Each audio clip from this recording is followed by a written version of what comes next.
Bonjour à tous, je vous retrouve avec plaisir, mais je me serais bien passé de cette ultime vidéo. Franchement, mais je me sens obligé de la composer.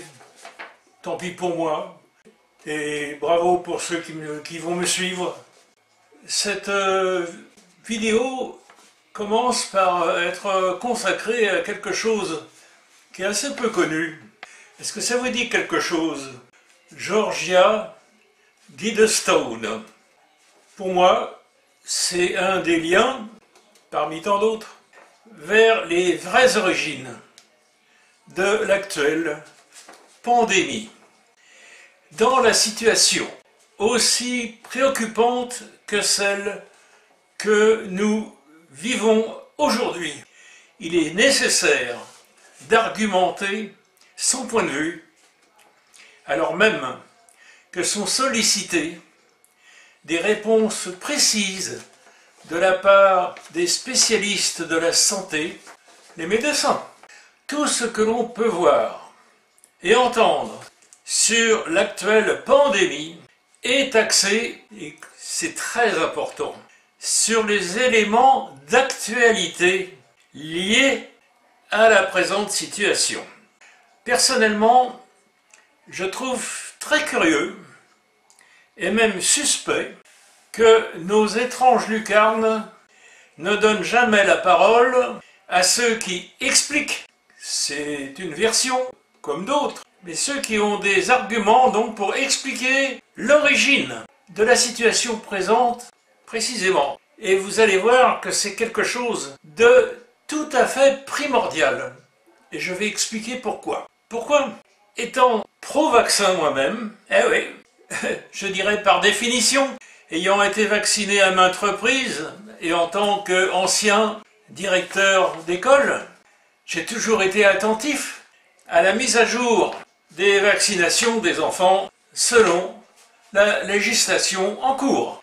Jamais remise en question par qui que ce soit, sauf par certains parents affiliés à certaines sectes. Vous voyez de quoi je veux parler, mais c'était très rare. Et si la situation actuelle n'a pas du tout une origine accidentelle, c'est une hypothèse, mais est le résultat d'une intention politique dûment travaillée et mise en œuvre à l'aide des moyens médiatiques de très grande envergure que nous connaissons, cela change complètement les choses.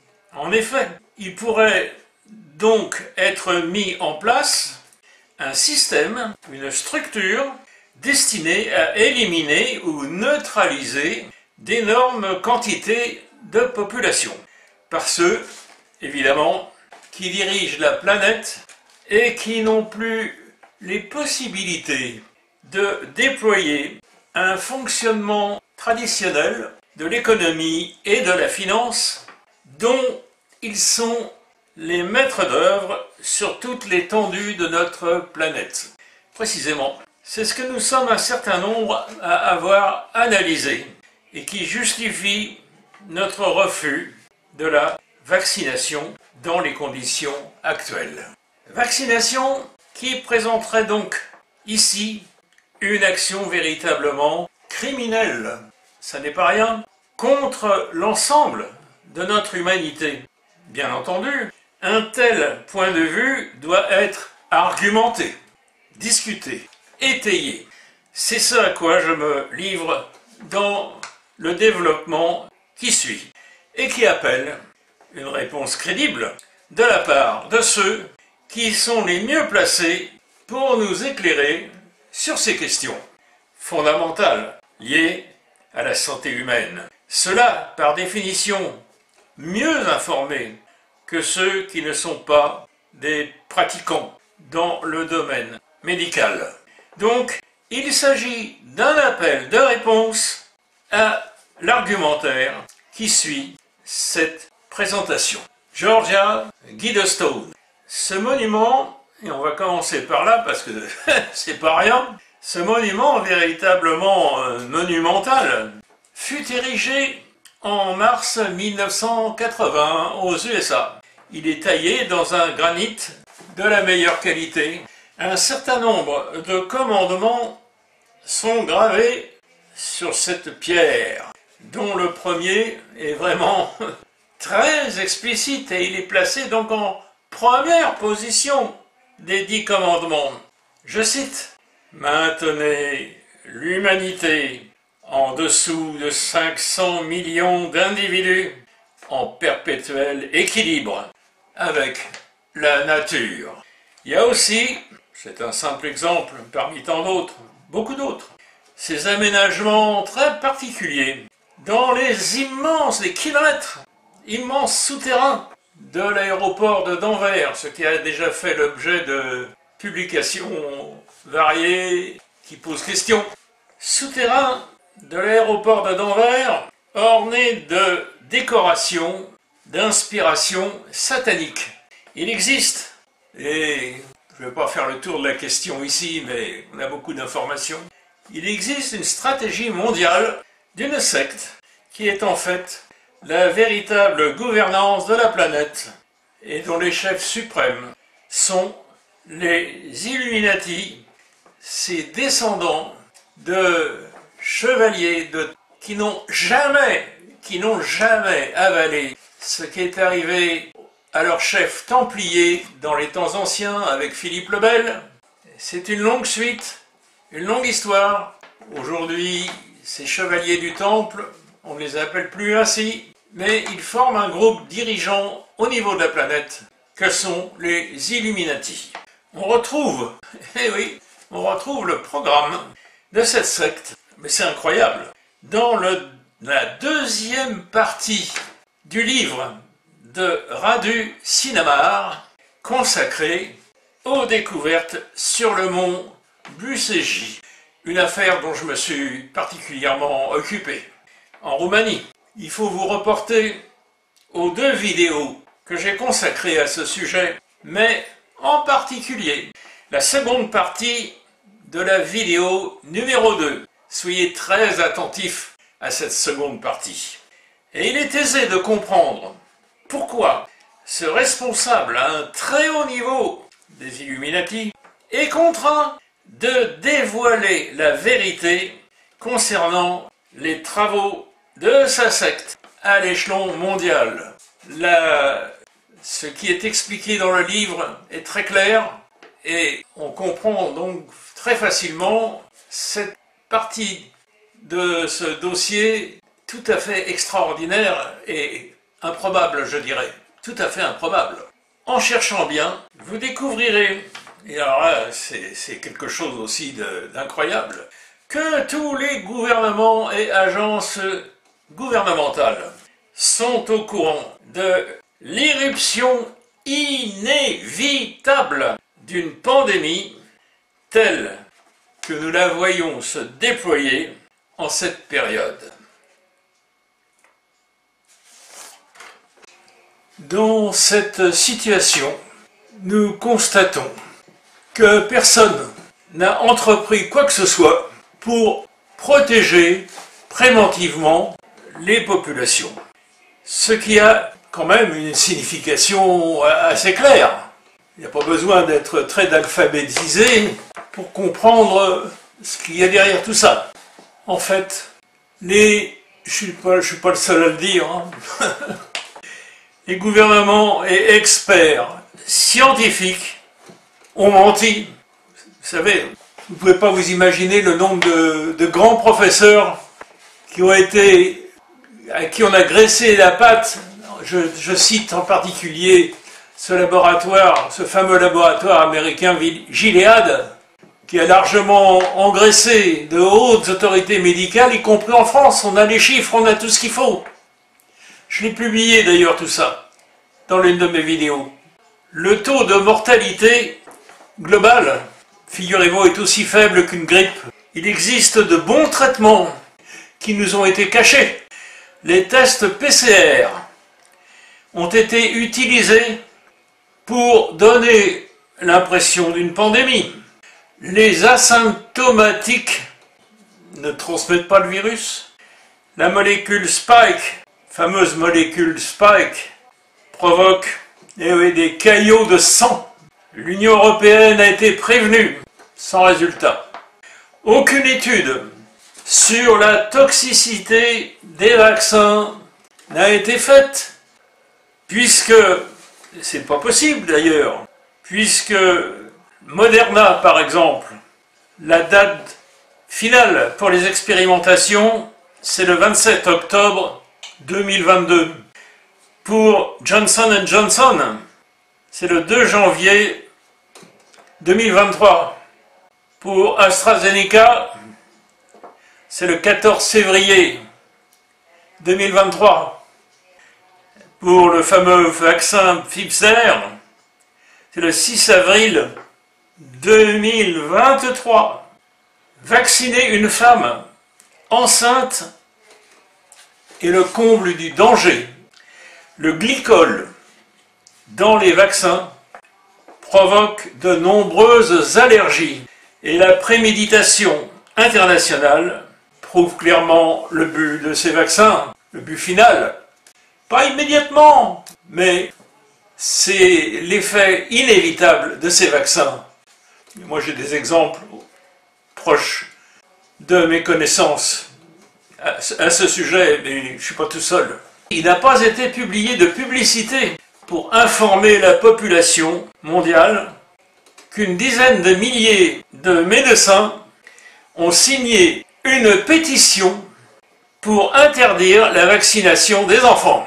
Il faut savoir que le traitement préconisé par le professeur Raoult, administré dès l'apparition des premiers symptômes de l'infection, ce traitement a été fustigé, déformé, et avec les menaces de mort contre ce grand professeur, quand même de renommée internationale, je n'ai pas besoin de le rappeler, tout le monde le sait, il a dû modérer son expression publique pour espérer rester en vie.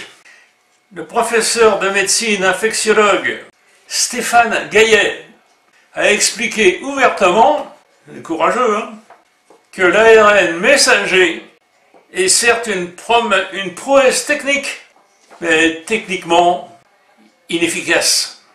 Je vais revenir sur les fondamentaux qui ont généré la situation actuelle, que personnellement, c'est peu connu autour de moi, mais je suis désolé, c'est tout à fait exact.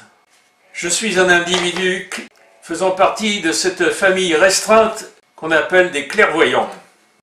Et cette situation actuelle, je vous jure que c'est vrai, cette situation actuelle, je l'avais prévue même avant l'âge de mes 20 ans.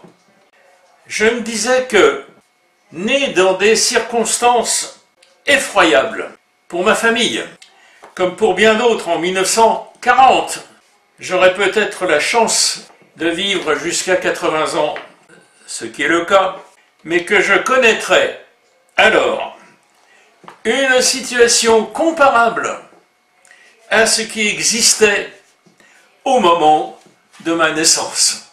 Je pris donc alors des décisions que je n'ai jamais regrettées, en particulier sur le plan professionnel. Et tout cela s'est vérifié. Venons-en maintenant aux explications fondamentales. Commençons par l'histoire d'un premier et gigantesque mensonge qui concerne le réchauffement climatique. Il n'y a pas de réchauffement climatique? Si, il y a un réchauffement climatique. Mais cette histoire, en fait, est une vaste escroquerie. Encore des gens qui sont rémunérés pour faire un boulot très spécial et qui profitent essentiellement à qui? Aux industriels désireux d'injecter dans nos sociétés de nouveaux produits. Le réchauffement climatique n'a rien à voir avec l'activité humaine, ou si peu, un peu peut-être, mais si peu. Les masses de gaz rejetées par les volcans du monde entier, dont certains sont en éruption quasi permanente.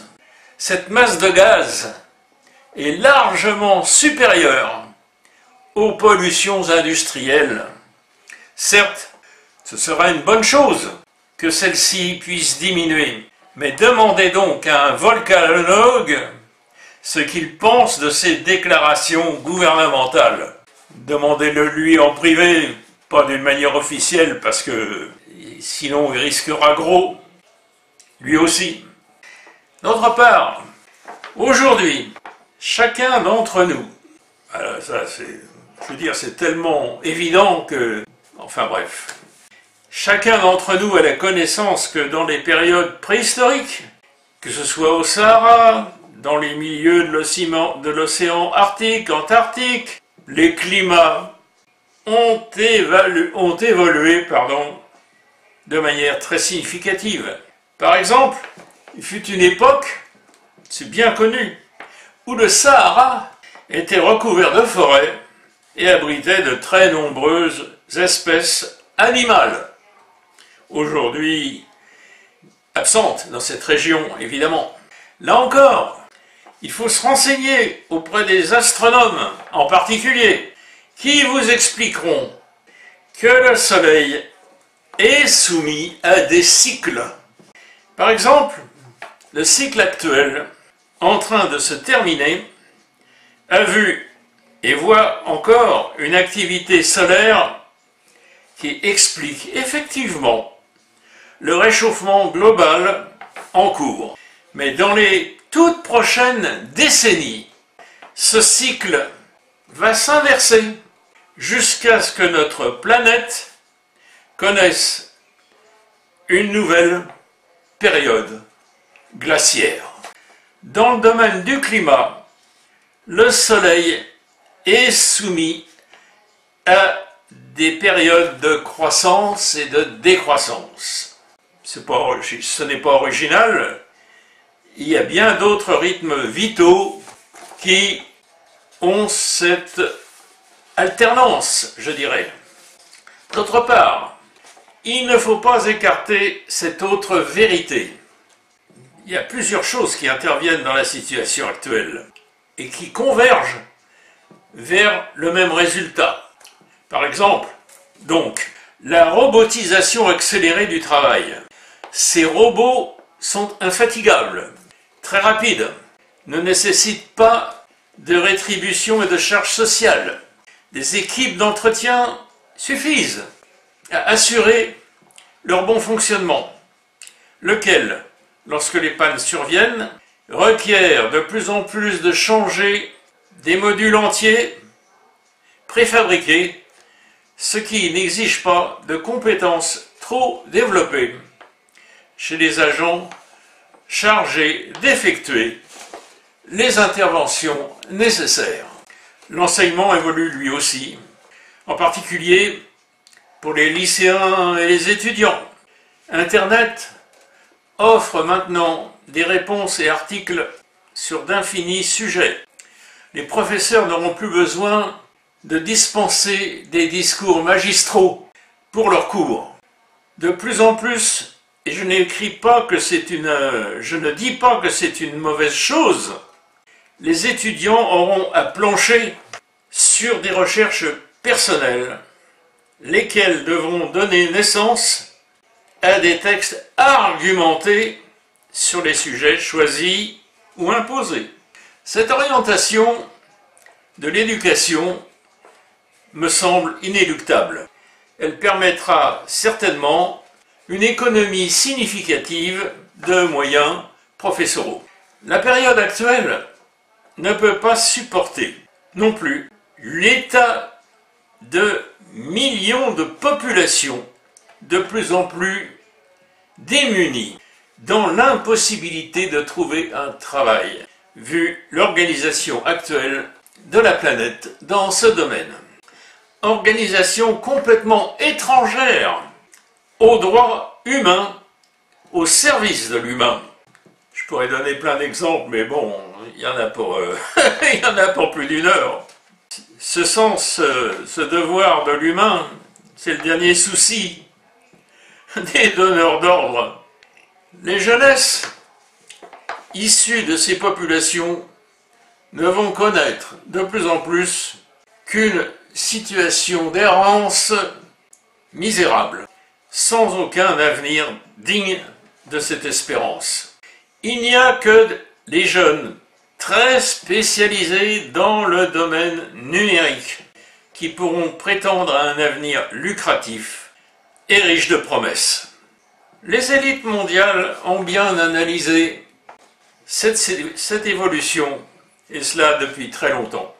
Elles ont décidé de passer à l'action, réduire à partir de maintenant, de manière drastique, la population mondiale. Pour cela, il fallait commencer par un travail particulier, destiné à soumettre complètement une jeunesse devenue accro, soit aux jeux vidéo, au sport, à la drogue, pour certains, avec tous les services, accompagnements et suggestions dispensés par les téléphones portables, les smartphones. Arrive finalement pour cette jeunesse et leur famille un état inévitable de dépendance sociale qui est le début d'un nouveau processus. De toute façon, il ne peut plus y avoir aujourd'hui de croissance industrielle. Donc l'organisation actuelle des marchés et du commerce international est paralysée. Cette situation nouvelle est évidemment intenable pour les donneurs d'ordre, pour tout ce travail visant à consolider la paralysie, y compris des adultes. Il y a le phénomène des séries télévisées, un système qui fonctionne très bien. Ce ne sont pas des explosions sociales auxquelles, éparpillées, ici ou là, qui permettront d'inverser les forces contre le capital, les forces entre le capital et le travail. Pour ces élites, il fallait donc trouver le bon moyen pour la mise en œuvre finale de ce processus. Sera-ce une nouvelle guerre mondiale? Trop de pays possèdent maintenant des armes capables de supprimer toute vie sur la planète et pour des siècles et des siècles. L'instauration d'une pandémie a paru que c'était la solution idéale pour bien des raisons, car tout le monde sur la planète, d'abord, est acquis au bienfait de la vaccination. De plus, en utilisant un effet retard sur les conséquences de ces futures vaccinations, cela s'avérait possible et permettrait aux responsables initiaux d'échapper à la justice. Pour les survivants, les adjuvants utilisés diminueront les possibilités de procréation, ce qui permet d'avoir une vision à très long terme de l'évolution de la population mondiale. C'est ce à quoi nous assistons actuellement. Évidemment, une telle pandémie nécessite des moyens sécuritaires adéquats dans tous les domaines. Inutile de donner des détails, nous vivons ces moments-là. Bien entendu, nous sommes abreuvés de bonnes paroles, consistant à nous expliquer que toutes ces contraintes, c'est pour nous protéger, pour notre sécurité individuelle et collective. Ainsi, est-il programmé une action sur le très long terme, avec de plus en plus une population amenée à une forme de léthargie sur le plan contestataire, débouchant sous la forme d'une sorte de consentement largement partagé. Les prochaines statistiques feront apparaître cette évolution à la baisse de la population mondiale, de l'espérance de vie, la baisse de la fertilité masculine. Vous pourrez vérifier au vu des publications, des statistiques concernant l'évolution humaine que ce que je viens de dire a même commencé déjà à se réaliser. Donc, c'est Ce sont des preuves. Alors la cause de tout ça, évidemment, c'est le changement climatique. Moins de personnes âgées, moins de demandeurs d'emploi, moins de gens à soigner, moins de retraites à payer, moins d'enfants à élever et à scolariser. Les enfants sont de plus en plus pris en charge par des réseaux étrangers au cercle familial, ce qui est une bonne chose pour les donneurs d'ordre. De plus en plus de femmes vivent avec une progéniture qu'elles ne maîtrisent plus. Cela provoque aussi de plus en plus d'éclatement de la famille. La famille doit disparaître afin d'être progressivement remplacée par un tutorat bien dirigé. Dans ce cadre, il ne faut pas oublier que les exigences enfantines, soigneusement entretenues par les médias, exigences poussées par les forces de consommation, ces exigences effraient des parents qui sont de plus en plus déstabilisés. Financièrement, ces enfants ne peuvent que connaître des frustrations qui engendreront parfois des comportements répréhensibles. Il y a un autre aspect qu'il ne faut pas du tout négliger. Le développement d'une pandémie entraîne une saturation hospitalière, ce qui entraîne obligatoirement aussi des perturbations très importantes et riches de conséquences graves chez les grands malades dont l'état nécessite un suivi régulier, contrôle, médicaments adaptés. Les carences enregistrées et inévitables entraînent des décès et entraîneront des décès prématurés chez ces personnes, ce qui entre dans le plan précédemment expliqué. Donc tout cela a été bien compris de très longue date. Cherchez sur Wikipédia le pédigré de M. Jacques Attali. Voici les sources de ce qu'il a écrit et qui explique clairement le paysage actuel que je viens de vous décrire. Donc voici ce qu'a écrit Jacques Attali, qui se vante d'ailleurs actuellement d'avoir inventé Macron. Voici ce qu'il écrivit et qu'il n'a jamais démenti. Ce document, signé Jacques Attali, la source, entretient avec Michel Salomon, L'avenir de la vie, collection Les visages de l'avenir, édition Segers en 1981. Édition aussi spécialisée dans la publication d'ouvrages de poésie. Je suis issu d'un papa qui était poète, écrivain, donc je connais les éditions Segers. Et voici la citation. In extenso. À l'avenir, il s'agira de trouver un moyen de réduire la population. Nous commencerons, j'ai mis en caractère grand sur mon texte avec un point d'exclamation, par les vieux, car dès qu'ils passent 60 ou 65 ans, l'homme vit plus longtemps qu'il ne produit, et il coûte plus cher à la société. Ensuite, les faibles et les inutiles, qui n'apportent rien à la société. Et il y en a de plus en plus. Et enfin, les plus stupides. Il faudra l'euthanasie pour cibler ces groupes. L'euthanasie doit constituer un instrument essentiel dans nos sociétés futures. Dans tous les cas de figure. On ne pourra pas, bien entendu, exécuter les gens ou les installer dans des camps. Nous nous en débarrasserons en expliquant que c'est pour leur bien. La population trop nombreuse, et pour la plupart inutile, c'est quelque chose de trop coûteux, socialement. Il est préférable que la machine humaine s'arrête brutalement plutôt qu'elle se détériore progressivement. Ils vont être contents les gens qui sont dans les EHPAD. On ne pourra pas non plus faire passer des tests d'intelligence à des millions de gens, vous pensez bien. Nous trouverons, j'ai mis en caractère gras avec un point d'exclamation. C'est vraiment une citation in extenso. Hein.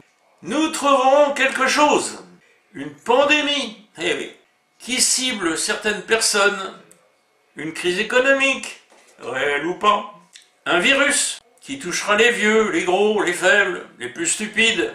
Ils demanderont évidemment à être traités.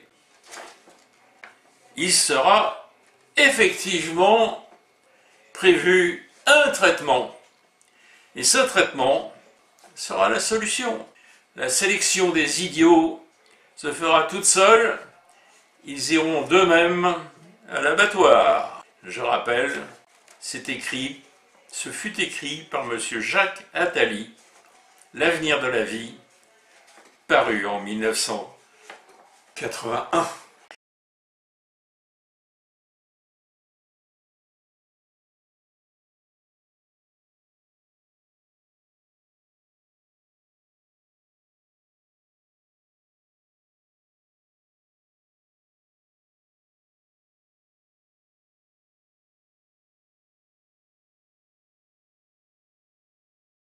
En dernière analyse, pour conclure, je rappelle malgré tout que je ne suis pas anti-vax.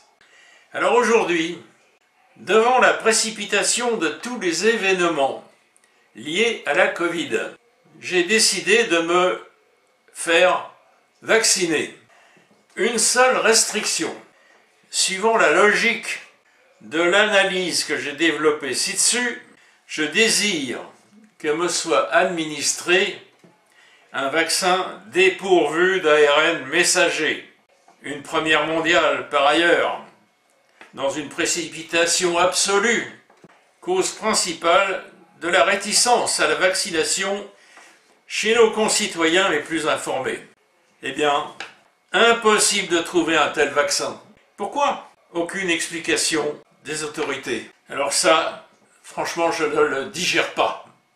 On a le choix entre un vaccin à ARN messager et un seul autre à ARN messager. C'est quand même la première fois qu'on voit ça dans l'histoire de la vaccination en France et probablement dans le monde. Ça, un choix? Les autorités mettent les Français dans une nasse et la population réticente à qui il n'est offert aucun choix est même jugée indigne de citoyenneté par la plus haute autorité de l'État. Du jamais vu. Ça aussi, c'est une première mondiale. À notre époque, Staline est réincarné. En ce qui me concerne, tout reste en l'état, jusqu'à ce que je dispose enfin des informations concernant ce vide d'explications. Pourquoi donc ces vaccins dépourvus d'ARN messager, suivant nos traditions vaccinatoires, pourquoi nous seraient-ils interdits? Ces vaccins existent. Ils sont interdits par notre gouvernement, alors que ceux à ARN messager demeurent en phase expérimentale. Ça aussi, c'est un processus qui est une première mondiale, inacceptable, à mon sens, sur le plan scientifique, éthique, moral, légal. C'est tout ce que je peux dire. Merci de m'avoir entendu jusqu'au bout. Ceci est ma dernière vidéo, j'en suis certain. Bonne continuation à tous.